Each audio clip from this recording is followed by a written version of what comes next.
राम राम।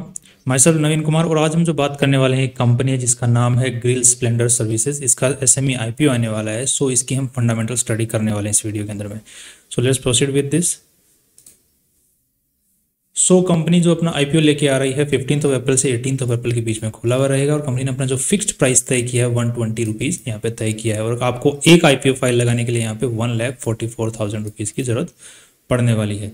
इस आईपीओ के through company जो है 16.47 करोड़ रुपीज़ उठा रही है, मतलब 16 करोड़ 47 लाख रुपए उठा रही है।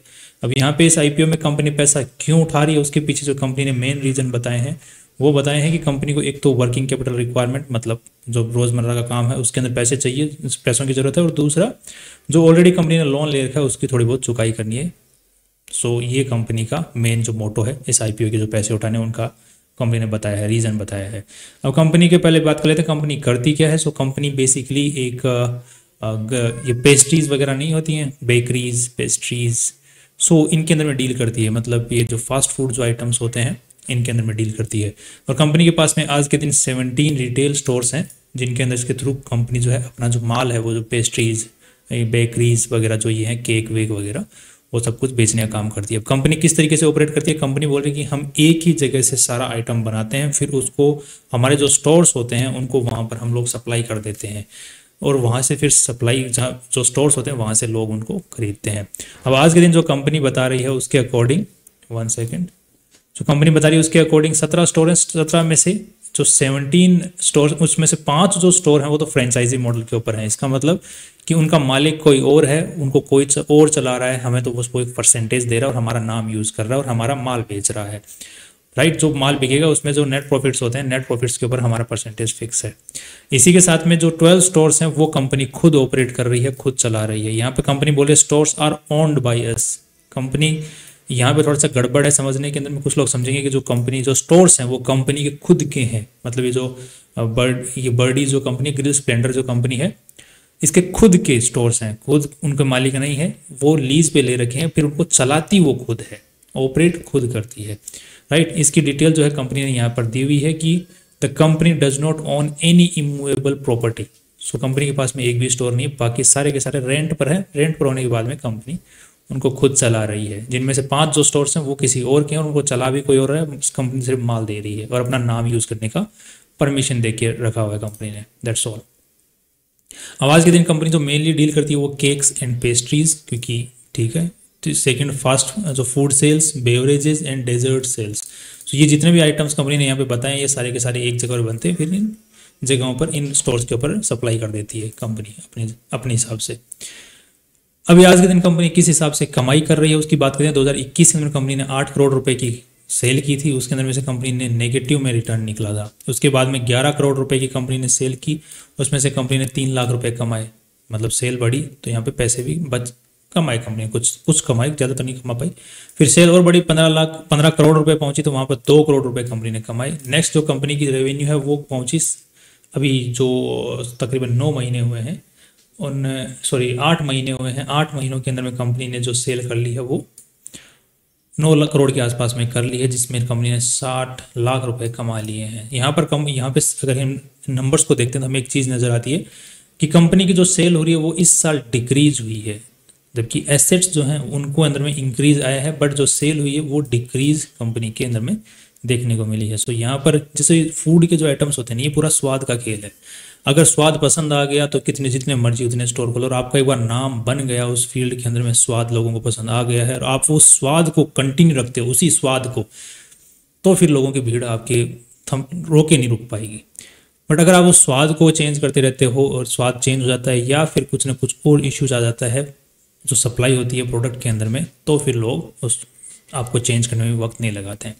तो ऐसा कोई इश्यू अगर कंपनी को फेस करने को मिलता है तो यहाँ पे जो सेल हुई है इस साल कम हुई है, सो ऐसा इश्यू ना हो तो बेटर है। नेक्स्ट अगर कंपनी के थोड़े से एक बार फाइनेंशियल्स को देख लेते हैं। सो फाइनेंशियल्स पे अगर नजर डाल दें तो कंपनी का जो रेवेन्यू हो रहा है, जैसे इस साल की अगर बात करते हैं 8 करोड़ का जैसे कंपनी का रेवेन्यू हुआ है, उसमें से जो मेन जो छोटा पोर्शन जो है वो रॉ मटेरियल का है। अब यहाँ पे रेस्टोरेंट वाले जो बिजनेस होता है वहाँ पे जो माल आता है रेस्टोरेंट में बनने के लिए, जैसे सब्जी हुई या फिर और जैसे आइटम्स हुए, मिल्क पाउडर हुआ, मिल्क हुआ, राइट, और ये मैदा वैदा, ये आइटम का जो कॉस्ट होता है वो कम होता है जो कि रेवेन्यू। तो यहाँ पे जो ग्रोस मार्जिन होता है सिर्फ इनटेक की जो रॉ मटेरियल और जो फाइनल प्रोडक्ट है उसके बीच में, वो बहुत कम रहता है। बट जो रेस्टोरेंट बिजनेस के अंदर में जो मेन बिजनेस में जो अदर जो एक्सपेंसेस होते हैं वो बहुत ज़्यादा होते हैं। जैसे इस बिजनेस में भी अदर एक्सपेंसेस सबसे ज़्यादा हैं, अगर पहले भी सबसे ज़्यादा ही बने हुए हैं, क्योंकि जो अदर एक्सपेंसेस होते हैं ये साले कुछ तो फिक्स होते हैं, तो इनका कुछ कर किया भी नहीं जा सकता, राइट। तो अब जैसे जैसे बढ़ता जाता है सेल, तो फिर ये अदर एक्सपेंसेस कुछ फिक्स रह जाते हैं, जिसकी वजह से जो नेट प्रॉफिट होता है वो बढ़ता चला जाता है। तो इसी तरीके में इस साल जो रेवेन्यू है वो कम आया, बट जो अदर एक्सपेंसेस हैं वो फिक्स रह गए, जिसकी वजह से अब जो नेट जो फाइनल जो अमाउंट है जो वो नेट प्रॉफिट्स हैं वो कम हो गया। अगर यहाँ पे सेल बढ़ जाती है अगले 4 महीनों के अंदर में और ज़्यादा, तो यहाँ पे जो ये फिक्स्ड अदर एक्सपेंसेस ये फिक्स्ड रह जाएंगे, बट कंपनी के रेवेन्यू जो नेट प्रॉफिट्स हैं बढ़ जाएंगे, राइट। अब जैसे रेंट है तो रेंट तो फिक्स है, क्या कर सकते हैं उसका, कोई कुछ नहीं कर सकते। अब जो सप्लाई वाला है, जिसको उन्होंने सप्लाई वाले को रेंट पे ले रखा है, फिर खरीद रखा है कि आप ये माल को बेचोगे, एक जगह से दूसरी जगह डिलीवर करोगे, तो सैलरी उसकी तो लगेगी ही लगेगी, राइट। तो ये कुछ फिक्स चीज़, बहुत सारी चीज़ें फिक्स होती।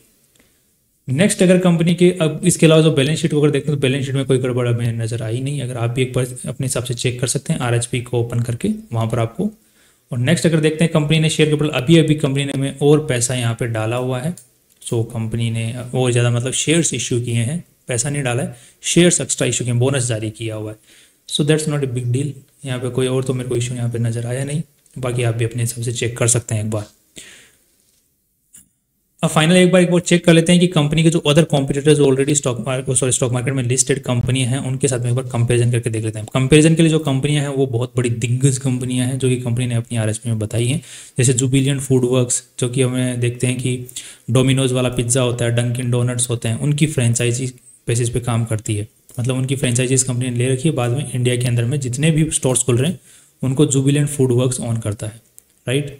सेफायर फूड्स होते हैं, तो सेफायर फूड्स जो है KFC, Pizza Hut, Taco Bells, India, Sri Lanka, Maldives, इनके अंदर में जो भी स्टोर्स खुलेंगे KFC के, पिज़्ज़ा हट के, उनको कौन मतलब ऑन करेगा, उनको सेफायर फूड्स ऑन करेगा। वेस्ट लाइफ जो है ये मैकडोनल्ड्स वाला है। तो ये बड़े बड़े पॉपुलर नाम हैं, राइट। इनके साथ में हम कंपेरिजन करने की एक बार कोशिश भी करते हैं, तो कोशिश करना है थोड़ी सी अपने आप में दिक्कत वाली बात है, बट फिर भी एक बार करके देखते हैं। सो नेट प्रॉफिट्स की अगर बात करते हैं तो यहाँ पे लेटेस्ट जो पिछले साल का उसको उसके अकॉर्डिंग करेंगे तो यहाँ पे 2 करोड़ का कंपनी ने नेट प्रॉफिट कमाया, और कंपनी ने अपनी पूरी कंपनी की वैल्यू लगाई है वो है 65 करोड़ रुपए की। सो यहाँ पर हमें लगभग 31 का पी रेशियो निकल के आ जाता है। सो 31 का पी रेशियो जो कि सभी से अच्छा है, सेफायर फूड से भी अच्छा है और लास्ट में जुबिलियंट के भी अच्छा है, राइट। नेक्स्ट अगर हम लोग देख लेते हैं कि पीबी रेशियो के हिसाब से है काम कर रहा है। सो पीबी रेशियो काम कर रहा है। अभी कंपनी कितने पैसे उठाई है यहाँ पे 16 करोड़ रुपीज़, और कंपनी की आज के दिन नेटवर्थ कितनी है 49 करोड़ रुपीज़। सो 16 + 50, सो ये 65, सो हम 5 करोड़ और मान लेते हैं। सो यहाँ पे कंपनी की 60 करोड़ के आसपास में वैल्यू रह जाने वाली है, एक्सपेंसेस वगैरह IPO का निकालने के बाद में सब कुछ। तो यहाँ पे 60 करोड़ और यहाँ पे कंपनी वैल्यू। सो 1 का पीबी रेशियो यहाँ पे निकल के आया है। सो 1 के पीबी रेशियो को कंपेयर करके देखते हैं। सो यहाँ पे 22 का है, यहाँ पे 7 का है और यहाँ पे 14 का है। सो सभी के मुकाबले बुक वैल्यू भी ठीक है। बट द थिंग इज यहाँ पे समझने वाली बात ये है कि जुबिलियंट फूड वर्क्स जैसे ये कंपनियां हैं, ये जहाँ पर भी अपना स्टोर खोलती हैं यूजुअली उनको ओन करती हैं, उनकी मालिक होती हैं। बट ये कंपनी एक भी स्टोर की मालिक नहीं है, यहाँ पर ध्यान रखिएगा। और ये कंपनी जो बाकी जो जितने भी KFC हो गया, मैकडोनल्ड्स हो गया, ये डोमिनोज हो गया, ये एक अपने आप में दिग्गज कंपनी, नाम है इनका, नाम से बिक जाता है। अभी आज के दिन जो ये कंपनी है ग्रिल्ड, जिसका हम क्या नाम है बर्डीज, सो इसका हमने किसी ने भी नाम नहीं सुना होगा, राइट। बट कंपनी भी छोटी है। सो ओवरऑल बात यहीं पे आगे अटकती है कि कंपनी की अगर सेल जिस तरीके से पास में बढ़ रही है उसी तरीके से अगर बढ़ती रहती है, जो कि at the end of the year, जो कि अभी मार्च में जो रिजल्ट आने वाला है उसमें पता चलेगा।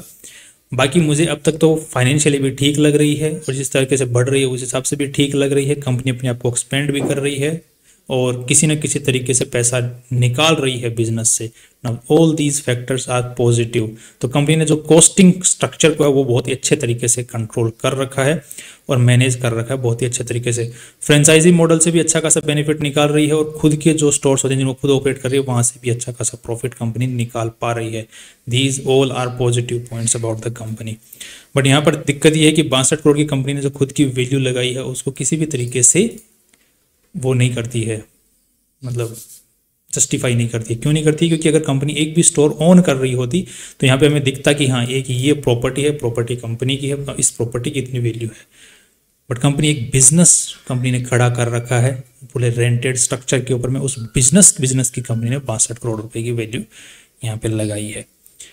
तो हम सिर्फ कमाई के ऊपर में भी डिपेंडेंट रह सकते हैं, जो कि 2 करोड़ रुपए की है, जिसके हिसाब से अगर देखा जाए तो पी रेशियो निकल के आता है जो कि कितने का था, 30 का। और 30 का जो पी रेशियो होता है वो इतना कुछ अच्छा माना नहीं जाता। फिर भी अगर आप जब अप्लाई कर रहे हो जो कि 18 अप्रैल के आसपास में, सो 18 अप्रैल को एक बार देख लें। अगर आपका जीएमपी जो रेशियो है वो अगर 30% से अबव रहता है तो मेरी पर्सनल बेसिस के ऊपर अगर मैं खुद के पैसे अगर लगाना चाहूँ तो मैं उसमें एक बार रिस्क लेना पसंद कर सकता हूँ। अगर 30% से नीचे जीएमपी चलता है तो फिर मैं उस रिस्क को भी लेना पसंद नहीं करूँगा। दैट्स फ्यूचर में बाकी देखेंगे कि जो मार्च 2024 का जो रिजल्ट आएगा इसके बाद में कंपनी का क्या रहता है। That's all from our side and finally see you tomorrow with new opportunities.